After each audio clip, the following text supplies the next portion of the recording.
You are listening to the Horse Radio Network, part of the Equine Network family. What a beautiful day for horses in the morning. You are listening to the #1 horse podcast in the world. Here's your entertaining look at the horse world and the people in it.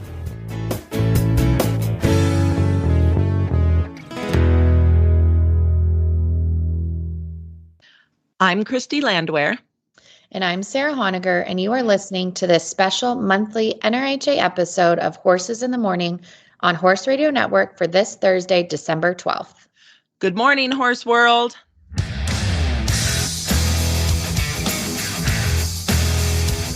It's the second Thursday of the month. That means it's time to slide in to the National Reining Horse Association episode of Horses in the Morning.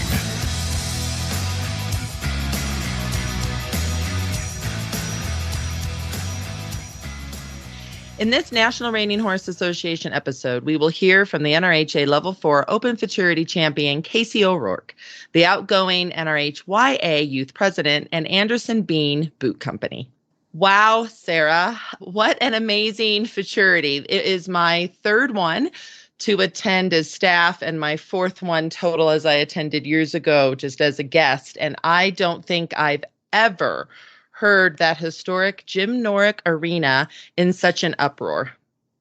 It was crazy. I've never seen a standing ovation in that arena before scores are even announced. I mean, it was such an electric night. We talk a lot about futurity magic, and when it's there, it's there. And oh my gosh, was it just in the air this weekend? Well, and we're so excited, of course, to talk to the Open Futurity Champion, Kaci O'Rourke, here soon. But in the meantime, we had record-setting purses across the show. We also, of course, had our North American affiliate championships going on in the Adequan Arena, which was fantastic. What are some of the other exciting things that occurred, Sarah? Well, as we'll hear, and as everyone has been just going crazy online about, is that Kaci was the first woman to win the Level 4 Open Futurity, which was just really, really exciting, and we'll get into that. But as you mentioned, we had record-breaking payouts, and we refer to this, for those listening, we refer to the NRHA Futurity as the world's richest reining, because it is, and it broke its own records again this year for the third year in a row. So we had $3.2 million paid out in the Futurity across all levels of the non-pro and the Open Futurity. We broke a record in every single level. So really, really exciting. $2.2 million paid out in the Open Futurity alone. And we don't even have all the statistics yet. You guys are getting this hot off the press. And so we don't even know what other records we've broken. I can tell you that the internet was broken with Kaci's run. Our social analytics are already double what they were at last year's Futurity, and we're only a couple days out from the event. So just all around, really exciting to see the momentum, really exciting to see the fans just going crazy on Saturday night. And we also had an incredible non-pro Futurity, and we'll hear from Tish Vapani, the winner of the Level 4 non-pro Futurity, on our podcast in January. So you'll have to tune back in for that too. So before we bring Kaci on, let's just do a little explanation for those that are listening that might not know some of the reining terminology. So Sarah, could you explain a little bit more about L4 Open Futurity? What exactly does that mean? Yes. So if you come to our Futurity, which we like to call it the Super Bowl of reining, it's the very best 3-year-old reining horses from across the world. I mean, us in the media room were laughing and really enjoying getting to see the first 10 horses in the pen of the finals. The 9 horses of the top 10 of that first 10 were all from a country other than the United States. So, I mean, it's so cool to see the international impact and where these 3-year-old horses come from and where these open riders come from. So to be an open rider, it means you're a professional. So you train horses and give lessons professionally. You are no longer a non-pro. You make your living doing this. So that's that piece. And then the Level 4, it's the very top riders based on earnings from the previous year. So you'll hear us talk about levels. When we bring Kaci on, she actually won the Level 4 and the Level 3, which is really, really exciting. You can see Level 1, 2, and 3 riders in the Level 4 finals. meaning that they have qualified through the go-round and through the semifinals to compete with that top 30 horses on Saturday night. So it's really, really exciting to see someone win both. It's quite rare. It's only happened one other time in recent history. So it's a really exciting thing for the industry. And so we'll get to talk to Kaci here in a minute about how that went for her. Kaci O'Rourke was born and raised in Castleton, Vermont on their family-owned Pond Hill Ranch. She began reining at the age of 13 and accumulated a number of wins in her youth career and then turned professional at 18 years old. Kaci is a past NRHA Becky Hansen Horsewoman of the Year and has $827,000 in NRHA lifetime earnings. She runs Pond Hill Performance Horses with her husband, NRHA professional Jack Daniels. At the NRHA Futurity this year in the historic Jim Norick Coliseum, she and the firemen scored a 229 to win the prestigious NRHA Level 4 Open Futurity Championship, a title never before won by a woman. They also topped the Level 3 Open. Welcome, Kaci, to our podcast. Thank you guys so much for having me. So, Kaci, on Saturday night, we have never heard the Jim Norick Coliseum as loud as it was. The crowd was standing before the score was even announced, and it was crazy up there. I don't know if you heard all of it. But when you heard the score and the crowd went even crazier, what was going through your mind at that time? Honestly, it was so surreal. I mean, I remember finishing my run, and I remember feeling like it was really good. I was just so happy with my horse, but I just kept feeling like did that just happen? Is this even real? And then I got off and I looked at Jack, and he was my whole team was going crazy. And then I looked up and I saw people standing, and I was just like, is this even real? This feels like a dream. And I knew that there were other really good runs throughout the night. And I thought my run was good, but I had no idea what the score was going to be. And then when they announced it was a 229, I just I don't know how to describe the feeling of just feeling like it was all a dream and it wasn't real. And I was like, I'm going to wake up soon. Someone's going to pinch me and I'm going to wake up. You know what's so great is that the fireman, of course, you call him Tiago as his barn name. He has been such a special horse in your program, and he proved it to the world on Saturday. So what makes him such a special athlete and so special to you in particular? I mean, from the very beginning, I mean, that horse is an incredible athlete. I mean, he's a freak. You know, we've ridden a lot of really nice horses. We've been fortunate too, but that horse, I mean, he is so athletic and things are so easy for him, and he tries 110% every time, but he's also having said that, he's super feely, but he's also very, he's a phenomenal loper. He's quiet, he lopes around quiet, and he really just wants to do what you want him to do. So his mind, it's just such a fun horse to train. I don't think many people ever get one like that, to get to train and ride every day. And so, I mean, I definitely try to appreciate it, every time I do get to swing a leg over him. Kaci, in all of your interviews about Tiago, you would mention that Jack believed in him even before you did.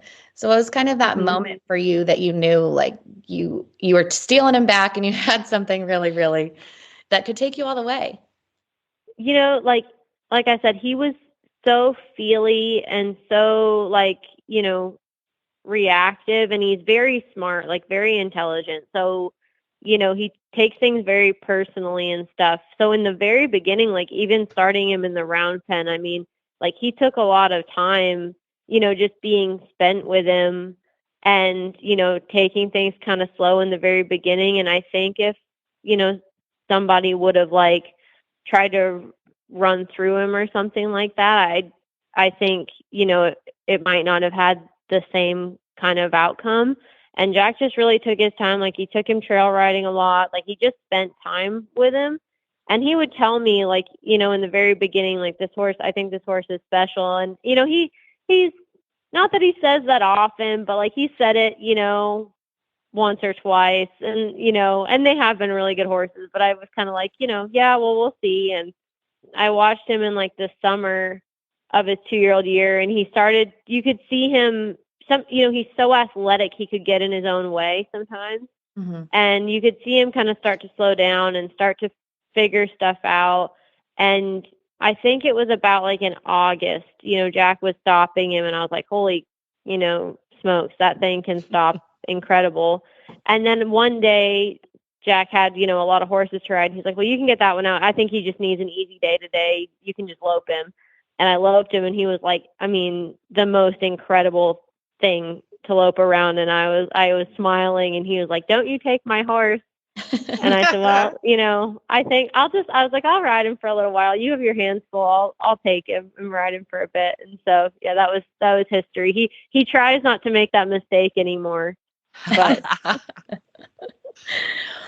I love hearing that story. And I love, for our listeners, you guys really do so much together. And that's so fun to watch, especially the back gate when he was just going crazy during your run. On Saturday night, you did become the first woman ever to win this title since the Futurity has been going since 1966. And during your sports desk interview, you mentioned that there were people that told you, you should stay a non-pro or you wouldn't have this same success. And I had the pleasure of being at the back gate and watching young girls come up to you and ask for your autograph and ask to take pictures with you. And I could really see the stars in their eyes, like knowing that they could do it now, seeing you do it. So what would you tell those other women who have heard similar things about their dreams or goals or ambitions? I would say, I think it's okay to admit that it might be, a tougher path sometimes, being a woman in a male-dominated industry, but you can't let other people, when they kind of say maybe discouraging things or things like that, those are their fears and their kind of limitations, and you can't let that affect you. I've always felt like, regardless of being a woman, I've just always felt like if you're determined enough and you want something enough, like you're just not going to let anything stop you, period. I've had people say, some things sometimes that were discouraging or things that, they really get the feeling, they really didn't believe in me. And, you kind of just have to say, okay, you're entitled to your opinion, but I'm going to do what I'm going to do with or without you, and just kind of push forward and also like look to embrace. There's like been so many people in my journey, men and women, who have come up to me, who have been so helpful to me and who have believed in me. And I think, you just have to, if you believe in yourself and you're focused and you're determined and, you just have a mentality of like, I'm not going to quit. I think that's what makes the difference in you succeeding or not. And also I do want to say too, like, truly, like, I'm very fortunate that like my husband has always been, completely behind me and beside me 110%. And I think he believed we could win the Futurity, even like long before I did, and so having someone there, that is saying, you can do it. And I do believe in you, and giving you the right kind of advice, to navigate the journey there, I think is really, really important. So surround yourself with good people. You don't have to have a chip on your shoulder or anything like that, but just know that when other people say discouraging things, like that's their limitations, and you don't have to take that on yourself. Kaci, I want to go back into your past a little bit further. So I am honored to sit on the board for the Interscholastic Equestrian Association, and I hear rumor that you were a part of IEA. Could you tell us a little bit more about that? Yeah. So, my family, they have an IEA team that they, run at home at Pond Hill Ranch, Pond Hill Stables. My Aunt Debbie, runs that. So growing up, even though I was showing in the NRHA, I had commitments to them and stuff. I don't really know if this is a funny story or not, but I think I missed my, I don't know, one of my proms or something. I never went to any of my proms. I was always at a horse show, but I went to the IEA national finals. And just so everybody knows, I I'm pretty sure I spun 3 times in the finals at the IEA thing. Like I was the kid who was actually doing reining and like doing pretty decent. And I went in and spun 3 times. So just so everybody knows, it can happen to anybody and everybody. But yeah, it was a great, group of kids. They have a great group of kids and they're dedicated. And I just think it's a wonderful thing for young people to have something that they're passionate about. And horses are the very, very, very best thing for a young person to be involved in. Well, and speaking of young people, we were also lucky enough to have the judging contest back at the Futurity this year. So there was youth teams, junior college teams, and university teams there. And the contest happened earlier in the week, but they all stayed for the finals. And so many of them, Kaci, came up to me afterwards and said, we are so happy that we stayed until the end to watch history in the making. So there was a lot of really happy people in the audience that you don't even know, but you really made an impact. You really did. Thank you. I mean, it was the amount of people that were coming up to me after and wanting pictures, and and the amount of people even since then that have sent me their videos or their pictures from that night. Like, I really do appreciate it because I mean, it's definitely something that I want to like relive forever. But it just means a lot that like I said, like you said, people that I don't even know, felt touched by that evening. And if I can, I mean, it seems crazy to feel like it could be like I could be that kind of person, I guess. But if I can be that, then I mean, I'm just so honored and, to be inspirational if I can, I suppose, to other people. Well, who are the people that that you do want to thank? I'm sure that, the win was just a few days ago, so it probably hasn't even all sunk in yet. Is there anyone else you want to thank or anything else you want to share with our listeners about your win on Saturday? Yeah, I mean, like I said, if I give advice to anybody, I mean, surround yourself with really good people. I mean, my husband, obviously, I mean, he's just, it's our win together. It's not mine, it's both of ours. And he's been with me and behind me and beside me the entire time. And he's put as much into this horse as I have. And he's, incredibly talented. He also had a really good run in the finals. It just got a little overshadowed. But, he's just incredible. So I'm just so thankful to do this with him and my parents and my family. I mean, when I was younger and I told them that I wanted to train horses for a living, I mean, they never told me, I was crazy. They never told me no. They just said, go for it 110%. And then also like my mentors along the way, I've been really fortunate to have, a lot of people that have offered advice or spent time with me, Casey Nicole Deary, Craig and Ginger Schmersel, Tim McQuay, and to name a few. There's a lot others that I'm missing. My team, I mean, they spent the amount of detail and time, I mean, that we spent, trying to do every little thing to make sure that we had done everything we could. It really paid off. And I'm just thankful to them for, feeling as if our team was their own. Our customers, I mean, obviously Peter and Courtney Morgan first and foremost, because as I've mentioned before, they believed in us 110% with this horse. They trusted us when we told them that they should buy him. They trusted the entire journey and process, which I think is hard sometimes for owners, but they really stuck with the whole process. And I'm just so happy for them because they've been wonderful breeders and owners and in their industry for a really long time and really supportive of the NRHA. And, I'm just so happy for this moment for them too, because I mean, they deserve it more than anyone. And I'm just so happy that we could do it with them. And our other owners as well, that have, given us opportunities and provided us with, wonderful horses to compete on, to let us, compete at the highest level. And so I just want to thank them. I'm missing a ton of people, but just to start. Well, it was, earlier I mentioned the back gate, and it was so special seeing Jack and your dad jumped the fence to be there with you. Like Jack was screaming to everybody as, through the tears. Knew you were going to be the first woman to win it, and he just had always known it. And it was so special to see. And then to see the Morgans crying with you. I mean, it really, really, truly was so special getting to witness all of this. I know for all of us, it was just such a special evening. And it's so great to hear you, get to talk about the journey to get there. And, in our industry, a lot of times the Arizona area gets really highlighted and Texas is really highlighted, but you did start off on the East Coast. And I know that really meant a lot to a whole different segment of people as well. Mm-hmm.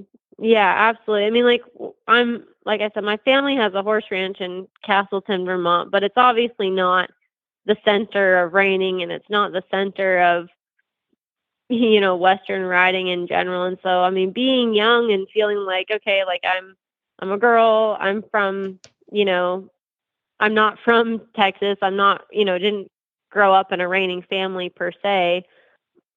It's hard to envision yourself.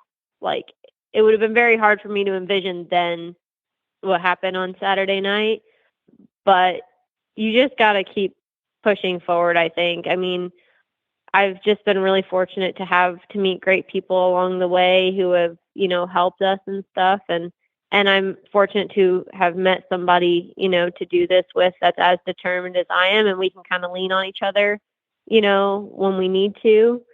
But again, like if you just keep pushing forward and keep your head down, and, it will come. You have to work hard for it. We've definitely made a lot of sacrifices to make this happen and stuff. But if you just put your head down and work hard, then, good things will come. So Kaci, what is your website and social platforms for our listeners to be able to find out more? So our training website is pondhillperformancehorses.com. And then we also we made a different website for our breeding program, which is pondhillmares.com. We'll probably will have a website for the firemen at some point. It's just not up yet. And then we have our Facebook page is Pond Hill Performance Horses. Our Instagram is, I think, our TikTok is PH Performance Horses, and our Instagram, I believe, is Pond Hill Performance Horses. Basically, if you just type that in the search bar, it should come up. It has been such a pleasure to have you on the show today, Kaci. Unbelievable fun. And again, I just feel so honored to have been there in person to witness it all. Yeah, I thank you guys so much. And thank you for being there. Thank you for everybody who captured everything on photos and videos and stuff. It was really special. So thank you so much for having me on. Well, that was so exciting getting to hear from Kaci herself before the dust has literally even settled from this event. I know ever since kind of that final curtain dropped on Saturday night, I have been reliving it in every way I can, whether it's videos or photos. So getting to chat with her this morning was so much fun.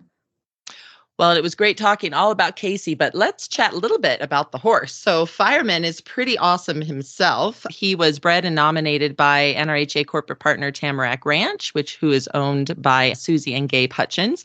So that's exciting. And the stallion is Inferno 66. And they also just recently became a corporate partner. And boy, were they happy. There was a party going on in the stands with all the people from Brazil who came over for the event.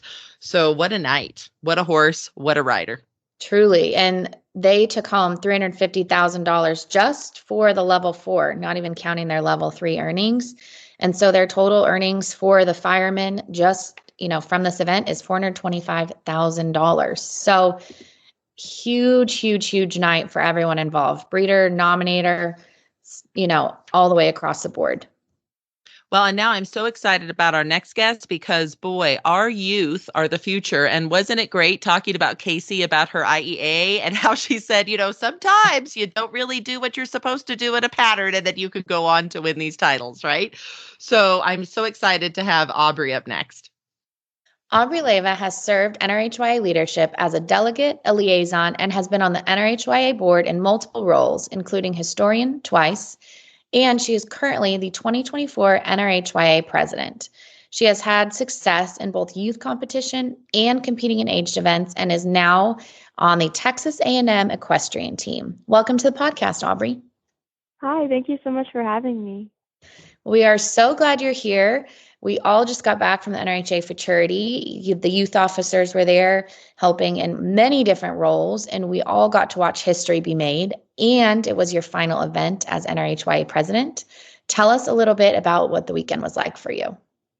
I really don't think I could have asked for a better Futurity to have as my last one as a youth officer. Like you said, I've had multiple roles, so there's been multiple Futurities that I have gotten to serve at. But for this one to be the last one in the Jim Norick and to get to witness Kaci winning it and her being the first woman, I couldn't have been more excited that I got to be down there and helping everyone and helping let Kaci have her special moment. It was a special moment indeed. Oh my goodness. I felt the same exact way being there, Aubree. It was amazing. It was electric. I really do think that I shed a few tears for her. I really did. I think we all did. I do. So I hear that there was one year when you ran for the NRHyA board and didn't receive a seat, yet here you are as president. How do you think that experience shaped you as a leader? And what lesson do you think it can provide to our folks that are listening today? Well, when that happened, of course, I truly was so heartbroken because that was just after my first year of doing it. And I had so much fun my first year, and I had accomplished so much my first year and had really learned a lot.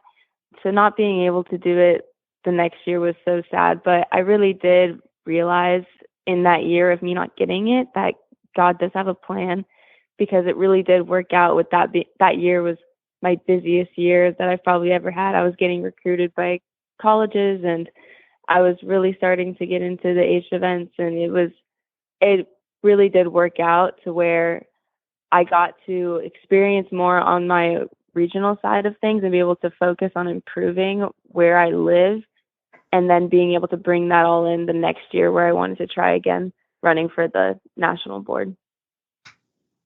Well, Aubree, I love all of that. And I loved seeing, your dedication inside the show pen and out. And your start, you didn't come from a family that all competed on reiners, and, it wasn't just second nature, and you kind of found the sport and have really ingrained yourself in every single facet of it. Can you talk a little bit about your journey to find it? Oh, yeah. Like you said, my family didn't come from reiners. So it gave me my own goal of me wanting to be able to create a name for myself in the industry and kind of make my mark, but not just in competition wise. I wanted to do it throughout an industry. So being able to be on the officer team was a big part of that, because it gave me the ability to make connections with people throughout the industry. So I really don't think that I would have been able to have my journey if it wasn't without the officer team. So Aubree, you have given so many years to NRHyA. Can you tell us a little bit about what maybe your favorite experience was? I'd say one of my favorite experiences was being able to go to DC this last year. DC is probably one of my most favorite trips, and I think that other officers can agree with me on that, because it's one of our trips that really does give us more of an opportunity to see what it's like to be in a more adult environment when it comes to a workplace. And it really does kind of prepare you for other things in life. Like, I feel like after that trip, I can go into any job interview and be fully prepared on how to present myself and present what I stand for. So how have all these leadership experiences impacted your time now on your D1 equestrian team at Texas A&M? Well, I think I'll use this last trip that I just talked about as an example for that. Like I said, I feel like I can really be able to go into any job interview now and know exactly how to carry myself and what I stand for.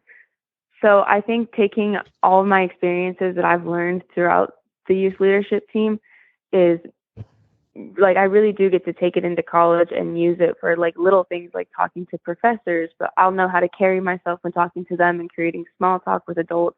Like it just kind of prepares you for the little things in life that really do make up a big thing, which is just growing up entirely.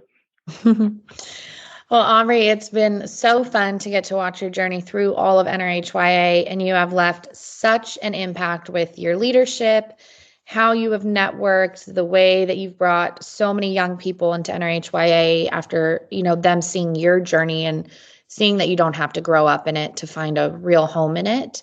And so I just want to thank you so much for everything you've done for NRHyA, and thank you for being on our podcast this morning. Well, thank you so much for having me, and thank you, Sarah, for really pulling me into this so many years ago, because it really did make up my whole high school career, and I wouldn't change it for anything. It was so awesome to hear from Aubree, and I love the NRHyA. I was lucky enough growing up to be on many youth boards too in the horse industry, and I agree with what she said. It prepared me better than high school. It prepared me better than classes. It prepared me better than anything else was my experience on youth horse-related boards. Absolutely. I feel the same way. They did so much for me, and I've always hoped that this one could do a lot for these youth members, but also they do so much for us. These youth officers were the ones helping set up all of the awards ceremonies and draw parties, and really, truly, they love to be part of our industry, and it makes me really proud to get to see. Something as big as this type of an event that we just put on in Oklahoma City does not happen without tremendous volunteers. And the youth were behind the scenes on almost everything that happened. So it was great. Well, and next we get to move from talking about the winner of the event to talking about, the support from the youth and our youth program, to getting to know a little bit more about a corporate partner. We are so excited to have Paul Patterson on the show. He is the Vice President of Marketing and Product Development for the Rios of Mercedes family of brands, which includes Anderson Bean, the official boot of the NRHA. Paul is a 30-plus year veteran of the Western industry and was the creator of the first Western shopping show, Shopping Western Style, on RFD TV. The show created a unique opportunity for the leading brands in the industry like Anderson Bean and Rios, Ariat, Resistol, and Stetson, and Circle Y saddles. Thanks, Paul, for being on the show. Well, thank you for having me, Christy. So it was fun because you were not only at the NRHA Futurity just a little bit ago as a corporate partner, but also as a vendor helping out in the Davis Boots booth that was selling Anderson Bean and many of the other Rios of Mercedes products. Please tell us how that whole Futurity experience was for you this year. Like usual, it was a whirlwind. Came in the final week and it had already started, and you come in at that time and it's the excitement of seeing and hearing about all of the runs and who are the leaders, and it's just it's a cool atmosphere to come into. There's no question about it. And then also, yes, we're so blessed at Anderson Bean to have Linda and Randy Davis of Davis Trading as our retail activator at all of our big performance horse events, especially at the Futurities like the NRHA Futurity.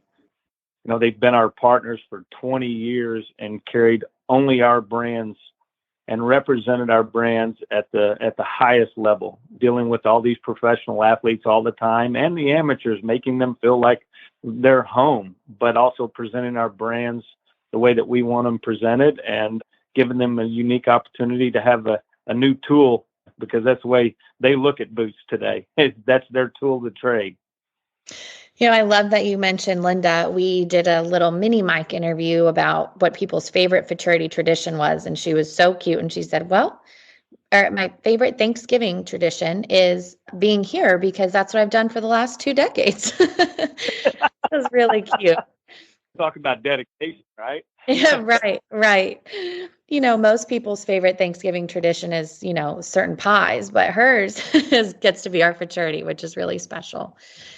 So, Paul, how did you get involved in the Western industry and with Rios of Mercedes? Well, in the beginning, back in the early 90s, I kind of took a retail job as kind of just a just to pass the time. And I fell in love with retail. It was at a store in Springfield, Missouri called PFI Western Store. At that time, they had it was a medium-sized store, about 15,000 square feet, but they were in the catalog business.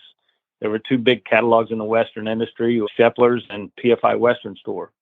And soon after that, about 2 years in, after I'd already fallen in love with retail, the owner asked me to stay on, and that they were building a new distribution center and a brand new store just 30 miles north of Branson off of Highway 65 there in Springfield. And of course I said yes.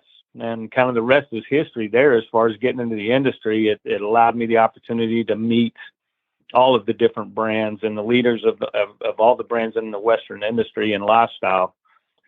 So during that time, about probably 2001 or 2, got introduced to a salesman, David Solom, who was a salesman for the Anderson Bean Boot Company and Rios and Mercedes Boot Company, and kind of fell in love with the idea of, we really don't have designers for our domestic product, for our Rios family of brands at Anderson Bean and Rios and Olathe. Our retail partners are actually the designers of their own product. So they come in and sit down with the salesman and design their own lines, pick the leathers for the foot, the leathers, the stitch patterns, all the different things that go into making up a boot. And they get to design their own boots that come to their stores. And I fell in love with that idea because it gave me an opportunity to develop a personality for our footwear department in the store between the men's, ladies, and kids. It gave us a unique opportunity to have differentiating inventories from all the other stores across the country and just kind of create a big personality of the fun part of putting all the colors back into cowboy boots like they were back in the early days. Well, Paul, it has been such a pleasure getting to know you over the last few years as we've been working with you with Anderson Bean as a corporate partner. So can you tell us why Anderson Bean wanted to become the official boot of the NRHA? Well, I'd like to say I could, but you know what? I'm going to take a stab at it because it was done long before I came on board. But I know the way that I feel about it. I look at reining to the performance horse industry, and reining is kind of the personality, the big personality, the fun, the bright spots, all the sliding stops and the spinning, the turns that really people love to see and are wowed by, and that for us, Anderson Bean represents that in our lineup for our boots, for our boot brands at Rios and Mercedes family of brands. It's the personality of our brands. It's the one that most of the retail stores that do their designs, they can really reach out to correlate all of those, like I said, the bright colors and the fun part of the industry and the fun part of designing boots. So it's a lot like that in the reining community. I think they marry up very well together. And I'm sure early on in time, that's kind of way David Solom was probably the one that really got us involved with the reining community. He had horses and reining horses and was our salesman at the time. And I think he's the one that lined it all up with Pat Moody, one of our owners in the beginning. So I think they line up really well just because of their personalities are so big. Taylor Sheridan had a great idea when he put reining horses into a cattle operation, which everybody would think that's a little bit odd. Nobody wants a spinning horse or a sliding horse on a ranch, but he knew very good and well that that's the wow factor, that gives that people go, oh my gosh, I didn't know a horse could do that, and that's the way we want to look at Anderson Bean boots. Nobody makes boots like we do. And the colors and the fun and the new leathers, it's quite the experience. Well, I love that you talk about these boots and reining being the personality, because I agree. And I think it's so fun to see how both have grown so much. So where do you think the future is going for reining and for your family brand of boots? Well, if we look at the past here in the last 4 or 5 years, obviously it's exploded. There's so many new opportunities for media to expose reining horse events, not just in Yellowstone, but in different streaming that's going on today. we can reach so many more customers. And it's kind of the same way for our brand of boots. We're pretty much almost tapped on the growth that we have for our domestic production. We're limited by the factory space. And for the last 4 or 5 years, we've maximized as many boots as we can build a year. We're like 12 months out to our retail partners. We're that far behind a little bit, but it's a good thing and a bad thing. But, I think our future is bright along with the NRHA community. I hope that we can continue our partnerships with NRHA, because they do. When I look at all of our brands and these different highways that they're on in the performance horse industry, we want to be known as the most authentic brands in the industry. Whether it be in the cutting horse or reining horse or the cow horse, we want to be that boot that people talk about. And we're very fortunate to have that opportunity. So, Paul, what is the best website, social media pages for people to go to find out more about Rios of Mercedes and the family brands of boots? It's really easy. RiosFamilyOfBrands.com is our website that we created right after I started. They created this website because I love the idea of putting these brands out there, because we have 5 different brands, 3 domestic brands and 2 import brands out of Mexico. And it offers up the opportunity of our import brands to have a introductory price point, but still great quality product that you're known from the Rios family of brands. But if you just go to RiosFamilyOfBrands.com and scroll to the bottom of the page, and you can actually learn a lot about the history of our company and when it was started, how it was started, how long we've been in business. But it also has a retailer list and retail partners that you just click on that, and it's got a dealer map, and you put in your address, and it'll give you all the locations closest to you that you could shop for any one of our Rios Family of Brands boot brands. Well, Paul, it was so good to have you on the show today, and I'm really looking forward to next month as I get to see you in Dallas at the Western and English Sales Association event that goes on there. Heck yeah. That's our biggest of the year. It's where we introduce all of our new product. It's very exciting. I've got a couple of new lines that are hitting that the other side of my job in the product development side that I get to do, that I'm very fortunate to do for the company. On our import lines is creating new categories. And we've got 2 new categories that will launch in January at WESA that you'll be seeing in stores early next year. Well, we are so looking forward to that. And thanks again for being part of the reining family. Thank you for the opportunity. We appreciate you. As a staff member at NRHA who works with all of our corporate partners, I'll tell you, Anderson Bean is a joy. Paul is a joy. It's just so nice to have so many great companies that support the reining world. It really is awesome. I love being at the Futurity and getting to meet so many of them that work so tirelessly behind the scenes to make the brands go. I think it's really easy to forget that there's so many people that are involved to make it happen, and getting to have all of them there and see their excitement for reining really is so much fun. Well, I absolutely loved the title of our episode today, The Final Curtain. It sure was an amazing final curtain of that historic Jim Norick Arena, and very excited to see what the new Coliseum will look like. And that's going to be definitely at next year's Futurity. We'll be in a new space. Well, it really was so exciting. And I am sure that people listening today are going to want to relive that Futurity magic with us, whether it's looking at photos, reading some of those interviews, watching the sports desk, or simply just rewatching the runs. You can follow us on Facebook, Instagram, and TikTok at NRHA Reining.